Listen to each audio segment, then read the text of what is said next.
Salut, c'est Mathieu de Ludovox et aujourd'hui je suis sur le stand de Tasty Minstrel Games avec Mischa. Hi Mischa. Hello, how are you today, Matt? I'm fine. It's the third day of GenCon and it's already exciting even though it's the morning. There's a lot of energy here. It's really fun to be here. Yeah, how are you? I'm great, thank you. So we're here with the Harbour game. So it's a small box. How many players can play Harbour? Is it a strictly two-player game? Let me show you. You can see here. It's One to four players. Yes, it's a lot of fun it's a family game, but it's a lot of fun for everyone. Okay, how does it play? Sure, it's a worker placement game in that it's the only game that I know with really one worker. So you take your worker, and I can drop it here on my own mat.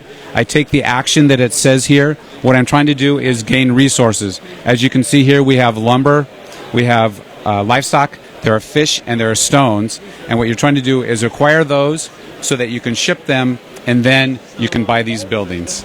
Okay, and how do we win? It's done by victory points. So we start out with my own building. I acquire 4 more buildings, and the first player, once a player has acquired 4 buildings, then everyone else gets 1 more turn. Then we add up the victory points, and we're done. We select a victor, and the victor is the harbor master, and they get to have this game with this card with them until the next victory. Nice. In their wallet, probably. I can see that the personal boards bear different symbols, so it's a bit symmetric.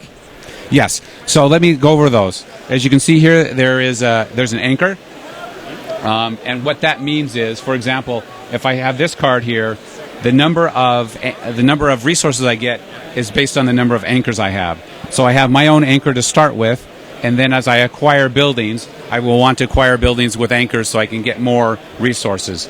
There are other ones here. You can see here, there's a top hat on this one. Normally, when I land on your building, or I have to pay you a resource. But if I have a top hat, I get to stay at your place for free. And what about the symbols? You have different actions for every player, right? Yes. For example, here's the Abbey. As you can see, when I land on the Abbey, I get 1 of each of the 4 resources. All the other players get one resource of their choice. For the sushi shop, which is probably my favorite card, if I pay 1 fish, then I can get 1 of each of the other resources. Gee, you're making me hungry now. Very good. I love sushi. How about you? I do. All right. What's very interesting... Oh, let me go back and finish this. Well, we talked about the anchors. There's the hats. There's also the coins. So if I own this building, next time I want to buy a building, it becomes $1 cheaper for every coin that I have. And then finally, there's a warehouse. Normally, when you ship goods, if you only needed 4 goods, but you had 5, you normally lose that 1 good. It's like taxes or whatever. But if I have a warehouse, then I get to keep 1 resource. Okay. So the market mechanism is very interesting. Let's say, for example, this is my board. You can see I have 5 lumber, and I have 3 livestock. So this is the market, and this is showing me the prices. So 5 stone are worth $5. 4 fish are worth $4. 3 livestock, $3. 2 lumbers, $2. So in this example, I have 5 lumber. I have 3 livestock, so I'm going to ship those. This is kind of a fun mechanism. So I ship those, I get 8. I come over here and I see what building can I buy for $8. And then I take that building. In this case, it's $7. I'll take that. I get 5 resource points, and then the market changes. So these less expensive resources move up. The ones that I ship now become cheaper, which is like the real world, right? When the supply increases, then the price is going to drop. I love the economics take on this because it moves so much. Sometimes you have to keep your stock in, and I love it.